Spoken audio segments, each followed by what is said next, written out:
जंग यरमुक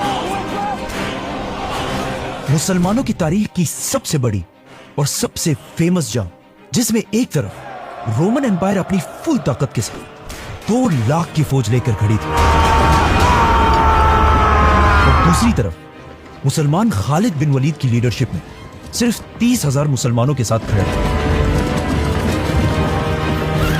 but wait, Khalid बिन वलीद को तो इस जंग से पहले ही आर्मी चीफ के ओहदे से हटा दिया गया था, तो फिर वो इस जंग के लीडर आखिर बने कैसे? इस जंग की स्टोरी, जंगे यरमुक की स्टोरी, बहुत ही इंटरेस्टिंग होने वाली है। मुसलमानों ने पहले खलीफा अबू बकर रज़ियल्लाहु अन्हु के दौर में उस वक्त की सुपर पावर्स रोमन और पर्शियन एम्पायर से हड्डा ले लिया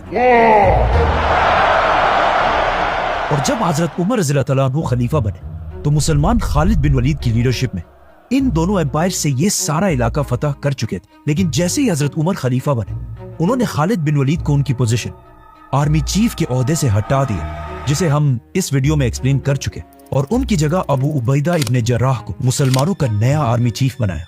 नाउ खालिद बिन वलीद के जमाने में मुसलमान दमास्कस जैसी बड़ी सिटी को फतह कर चुके थे।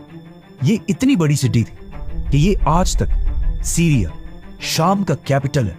तो अबू उबैदा इब्ने जर्राह की लीडरशिप में मुसलमान इस सिटी से भी आगे बढ़े और रोमन एम्पायर की एक दूसरी बहुत ही इंपॉर्टेंट सिटी तक पहुंचे, एमेसा, जिसे आज होम्स कहा जाता है। एमेसा कोई आम सिटी नहीं थी, इसकी लंबी लंबी दीवारें थी और इन दीवारों के सामने एक बहुत बड़ी नहर बनाई गई थी ताकि कोई इस सिटी के दीवारों तक ना पहुंच सके।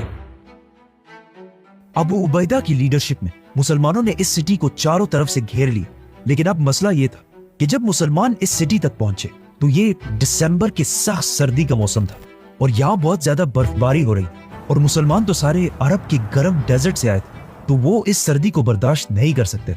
काफी अरसा गुजरने के बाद भी मुसलमान इस सिटी को फतह नहीं कर सके और आखिर एक दिन मुसलमानों ने फैसला किया कि अब हम और थक गए, तो वो इस सिटी को छोड़कर वापस जाने लगे। ये तारीख में पहली दफा था कि मुसलमान किसी जंग को छोड़कर वापस जा रहे थे। ये देखकर अमेसा का जनरल और अवाम बहुत खुश हुई और कहने लगे कि हमें पता था ये अरब इस सर्दी को बर्दाश्त नहीं कर पाएंगे। तो इस सिटी के जनरल ने अपनी फौज को मुसलमानों पर हमले का हुक्म दिया ताकि मुसलमानों को यहाँ से जल्दी भगा सके, जिसकी वजह से उसकी फौज किले से बाहर निकल आई और मुसलमानों का पीछा करने लगी।